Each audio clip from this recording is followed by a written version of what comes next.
All right, welcome back to the channel. It's your boy Fanon, and in this video, we're going to talk about Gervonta Tank Davis, Floyd Mayweather Jr., Rolly Romero, and the fight coming up. And it appears as if Floyd Mayweather Jr. may have alleviated one of the problems with Gervonta Tank Davis that has him upset and talking about not resigning.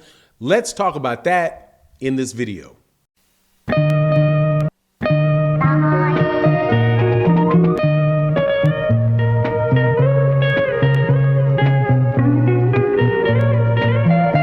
All right, welcome back to the channel. It's your boy Fanon. In this video, we're in the lightweight division. Gervonta Tank Davis will be fighting Rolly Romero coming up on, I do believe, May 30th. Believe that's when that fight is. 2 weeks after the fight with Jermell Herring and Jermell Charlo and Brian Castano for the undisputed championship at 154 pounds. Before I get into what Floyd Mayweather Jr. has accomplished yet again for Gervonta Tank Davis, let me welcome you back to the channel. If you are not subscribed to the channel, please accept my invitation to subscribe to the channel. Hit the bell icon so you can be notified when we release more videos.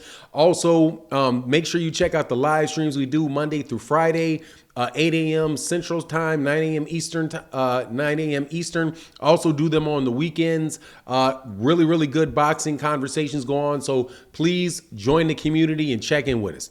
All right, so it appears as if Floyd Mayweather Jr. has once again been successful at selling out another arena with Gervonta Tank Davis. As of yesterday, Mike Coppinger is reporting that the ticket sales for the fight between Gervonta Tank Davis and Rolly Romero are selling briskly, and looks like they're going to have another sellout for the fight. Now, why is that important? Because Gervonta Tank Davis originally, when he said that he was leaving Floyd Mayweather Jr. and expressing frustration with Floyd Mayweather Jr., was expressing that frustration around the ticket sales for the Rolly Romero fight. And he specifically, what he was saying, he said was that, what do these guys think I am, Michael Jackson or something, trying to put my tickets on sale a couple weeks before the fight. As a reaction to that, I do believe Floyd Mayweather and those guys put the tickets on sale earlier. We're still a month out from the fight, and it looks like the ticket sales are going very well, and that Gervonta Tank Davis once again will sell out another arena.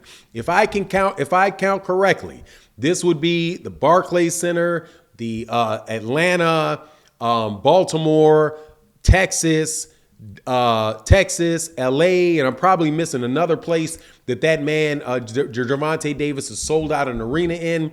Clearly, this dude is one of the biggest draws in boxing if he's able to do it again, because this is back-to-back sellouts. So, now Gervonta Davis, there was a lot of speculation about why Gervonta Davis was talking about leaving Floyd Mayweather, or what that was about. But he gave an interview to $1 Million Worth of Game, and in $1 Million Worth of Game podcast, he said that he was not asking Floyd for big fights. Now, I'm not one of these people that are saying that means that Gervonta Tank Davis does not want the big fights, but he said that he did not ask for them. It came out of his mouth, so you got to take it for what it is.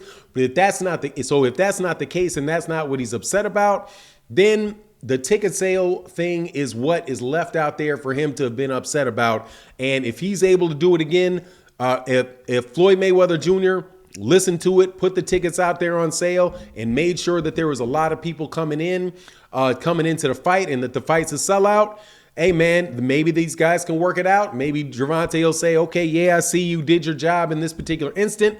Let's keep it pushing. Personally, I'm kind of, in between on what Gervonta Davis should do.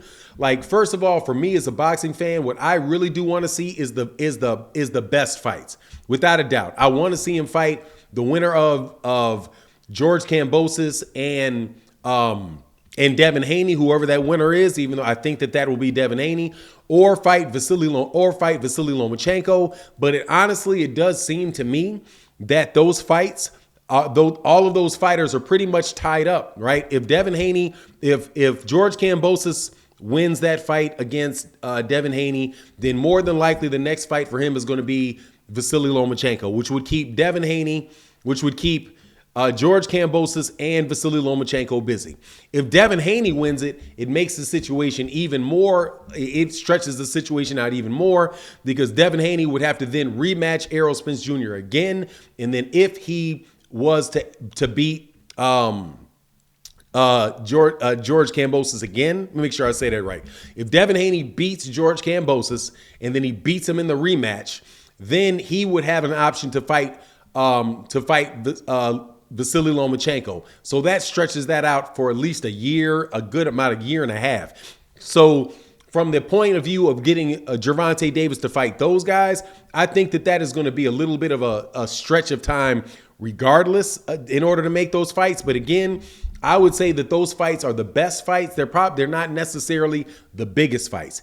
Clearly, the biggest fights are the fights that are being made by Gervonta Davis, because Gervonta Davis is the only guy that has really been able to consistently do what he's doing as far as being a draw in an arena. Now, and one of the things that I do want to point out, and somebody brought up on one of the live streams we had, and I thought was a really great point, is like there has got to be some type of correlation between the live gates people have and their popularity. Because you would assume that people, more people would watch the fights that are away from the fights versus the people that are actually going to go there in attendance. So when you're looking at really who the most popular fighters are and who the biggest names fighters are, I don't think you look at necessarily how much the individual promoter is going to pay the fighter, right? You look at what the gates are and how much revenue these guys are actually bringing in. And once again, Floyd Mayweather Jr. would have put this man in Gervonta Davis in the situation of being the biggest draw in that division.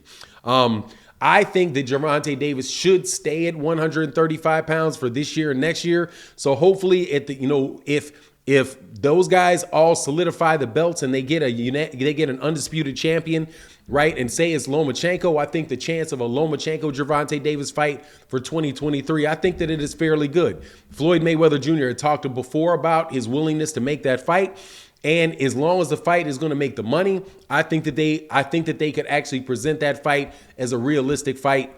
As a realistic fight to Gervonta Davis. Now, the reason why I say that they could present that fight to him as a realistic fight is based off with Gervonta Davis saying that, look, man, my promoter, Floyd, he gives me the fights. He puts the fighters in front of me and I approve the fights. If that's the case, I'd assume that they do that way because Leonard Ellerbe and the rest of the people in the organization are the ones that are going to talk to him, figure out what dates available, and put a fight package together that they think can be executable. And that may be the reason why they do that. But I'm just hopeful that those fights can take place. However, I think the situation would be the same whether he's with Floyd Mayweather Jr. or he's not with Floyd Mayweather. So more than likely, it's going to come down to what type of money Gervonta Davis will get made. Will he get a percentage of get a raised percentage of whatever cut he's getting of the gates and of the pay-per-view? We'll find out. But I do believe that this Rolly Romero pay-per-view fight is going to do fairly well because Rolly is talking it up. However, no matter what it is, the media is still going to say it's 250,000 pay-per-views like they do every time. But anyway, that's my take on the matter. You let me know what you think in the comment section. And with that, I'm out. Peace.